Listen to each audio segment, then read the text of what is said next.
Yeah, Tuesday brings us the Carolina Panthers. I missed that 32 so much. teams, 32 shows. All right, 32 teams, 32 shows. Carolina Panthers, your last place team a season ago in the NFC South. Whole lot of changes, though, this offseason after a 5-12 year where they had pretty much consensus, Matt, the worst quarterback situation if you look at any of the advanced numbers in the NFL with the three different guys they used. Only Sam Darnold back. Only got 7 games out of Christian McCaffrey with the 30th ranked offense in total yards overall, 29th in passing yards a season ago. Defense was just outside the bottom 10. They were very, very solid, at least in the overall total yards given up, but we're just on the field so much that it was very hard for them to not at least crack at some point. But they bring in Baker Mayfield with the trade here for Matt Rule in his 3rd season as head coach. That deal made, expected to be the week 1 starter here for Carolina between Mayfield and Darnold into that battle. Some funny quotes coming out of camp there suggesting that these two guys each see it as an equal competition, which is funny just because you trade for Baker Mayfield. You figure he is going to start. He's going to be the guy. Yeah, yes. He is. He's starting for sure. Right. So I think the odds at DraftKings, he was minus about 1,200 to be the week 1 starter for Carolina. And that was not the only thing, though, Matt. There were a bunch of other moves that Carolina you look at and you say, all right, they at least in the offseason did make a number of efforts to make the team better on both sides of the ball. Yeah, I mean, this is one of the more puzzling teams, I think, for me. I mean, I don't really know if Matt Rule's a good coach or not. I think probably not, but it's maybe a little bit premature because he's had such terrible quarterback play to really be able to tell if he's good or bad. So I'm going to give him the benefit of the doubt and give him another season here before I definitely put him in kind of the bad batch of coaches in the league. They do bring in Ben Mcadoo at offensive coordinator, so he's going to be new there. Phil Snow returns as defensive coordinator for them. If you look at this team, they won 5 games. They were 2-6 in 1-score games. So there were a couple of other wins that maybe could have been had for this team along the year.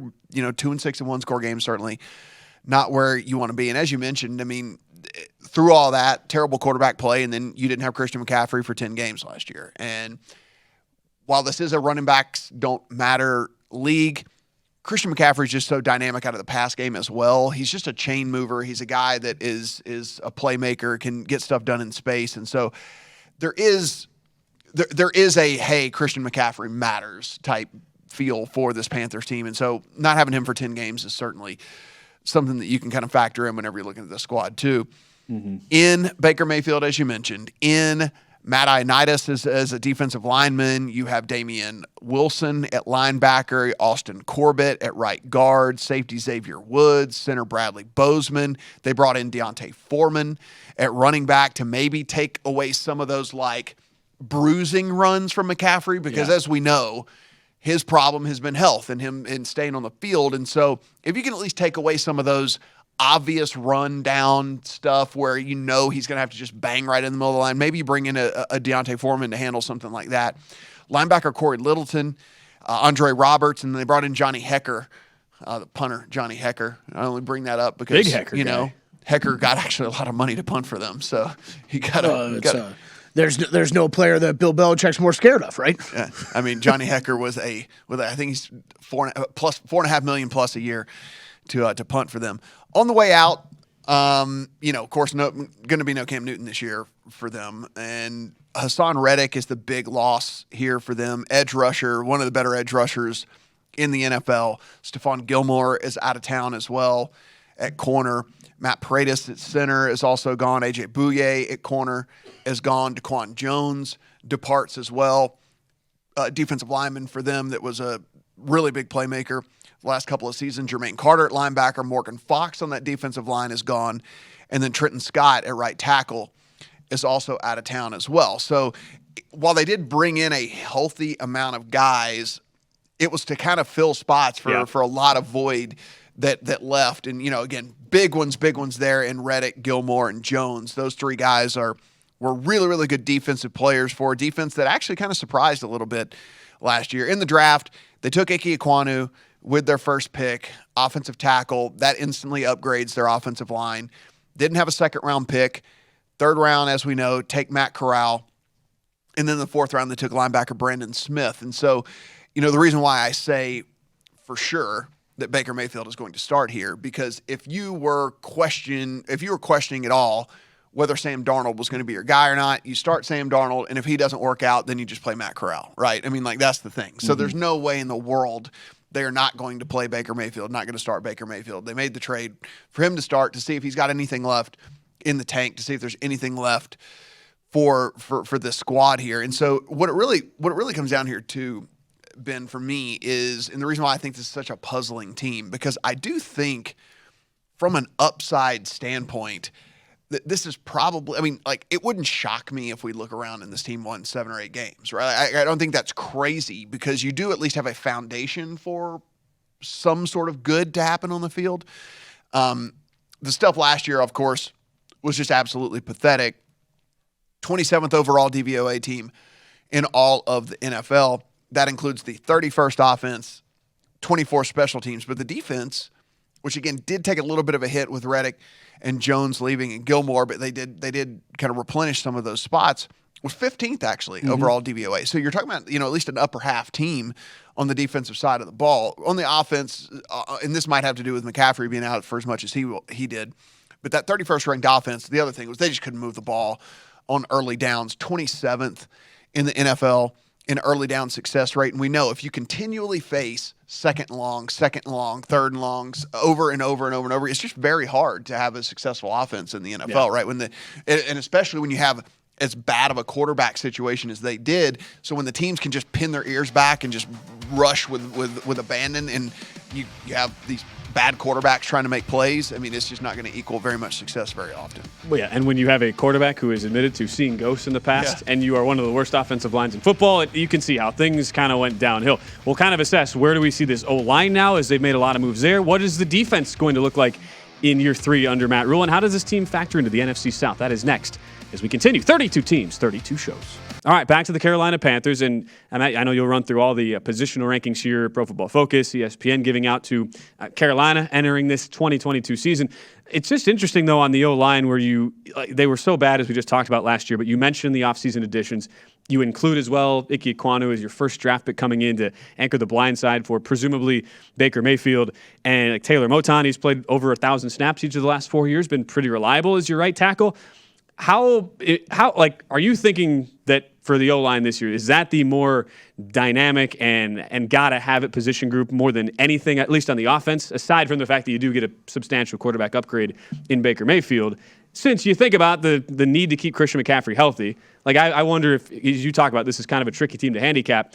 If you get and PFF has them as the 24th O-line, if you see them really outperform expectations, though, is this a offense that could have more success with some of those upside pieces they've got there? Yeah, I mean, it's really the tackles should at least be a strength, at least on paper. Yeah. Anyway, the tackles should be a strength. Corbett at guard is a pretty strong. I mean, 22nd out of 82 different guards that were graded last season.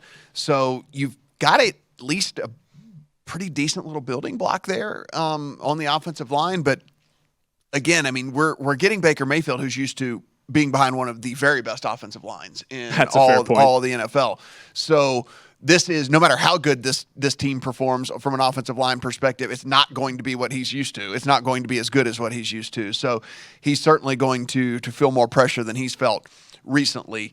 Yeah, I mean, look, if you kind of look at where this all breaks down, according to all these people that are smarter than us, Sharp Football has the offensive line 22nd, so he's a little bit more down on this offensive line than PFF is, as you mentioned. But I mean, I mean, he's a little bit higher on them than PFF is at 24th. Yeah. But it's again, with Moton and Ekwonu and Corbett, you do have at least the building blocks there of a fairly decent little offensive line. If Bozeman can kind of step up a little bit at the center position, I think this could be at least a middle of the pack offensive line. And if that's the case, then with the playmakers that they have, DJ Moore, Robbie Anderson, can Terrace Marshall step up in his second season and actually be, the guy that they drafted in the second round? Because I mean, that's the other thing, right? I mean, Terrace Marshall, he was hurt coming into camp last year, didn't play all that much as it was anyway, and then terrible quarterback play on top of that. So if he is actually what he was at LSU, DJ Moore, Robbie Anderson, Terrace Marshall, while it's not one of the top 5, maybe not even the top 10 receiving cores in all of the NFL, it's up there. I mean, that's a decent little we know DJ Moore's a stud, and he's been able to somehow have a bunch of success even with the terrible quarterback play. Robbie Anderson needs a quarterback who can throw downfield. I mean, accurately, that's where he thrives. And if he's not going to, if he can't get that out of Baker Mayfield, then he'll probably have a rough season as well. So it'll be interesting to see how that all plays out. Football Outsiders does their projections, 7.1 wins for them. So they are way above market where they think that this team's going to be. I mean, I think most places, if you look at the Panthers, is sitting win total either 5 or 5.5. And so Football Outsiders actually has it 7.1 wins. 0 to 5 wins 28% of the time, 6 to 8, 44% of the time, 9 to 11, 23% of the time. They actually have this team making the playoffs a little under a quarter of the time, 23% of the time. And then, of course, Super Bowl, super small, 1% of the time. But so 1 in 100 chance. So you're saying there's a chance. You're saying there's a chance. 1 in 100 chance to come out of the NFC South this year with their overall division line. And one of the things is the schedule isn't incredibly tough, right? I mean, it's 14th, so it's right in the middle of the pack. So it's not one of these killer schedules like we've talked about. Now, we're going to learn a lot about them at the very beginning of the season here because these are all middling-ish teams to start the year, weeks 1 to 5. Browns, no Deshaun Watson. Giants trying to rebuild. Is there anything there? New coach, Daniel Jones on his last leg. Oh, boy. There it is. We knew it was coming. Ben. 4 to 3 now. 3 spot for the Yankees bottom Yes. 4. Right as I said in the last break. Oh, Yes. Logan Gilbert, Matt looks pretty good. Yes, and now he he does. gives up a 3 spot. Jose Tribune. by the way. Browns, Giants, then the Saints. Jameis Winston coming off injury. I mean, how's he going to look? Cardinals not going to have DeAndre Hopkins at the beginning of the year for his PED suspension. There's a lot of questions. 49ers in week 5 with Trey Lance starting. So you have question marks around every single game they play in the first 5 weeks. And if they come out of that stretch poorly, then it could go real bad. But what if you come out of that 3-2? I mean, now you're telling me you can't string together 3 more wins to get over the win total when you still have the Falcons on the schedule, you still have the Seahawks on the schedule, you still have the Steelers on the schedule, you still have the Lions on the schedule. There are winnable games on that schedule if they're able to kind of come out of that first 5 stretch right there. At least, like I said, 1 game above 500. If you look at, the rest of the PFF stuff here, 24th rated defensive line, the loss of Hassan Reddick, pretty huge. Morgan Fox, pretty huge. It's one of those things where it's going to be tough to make up. Brian Burns is a solid player. Derek Brown's a solid player, but there's nobody with real firepower really on that defensive line at this point. If there is a bright spot, it would be the secondary.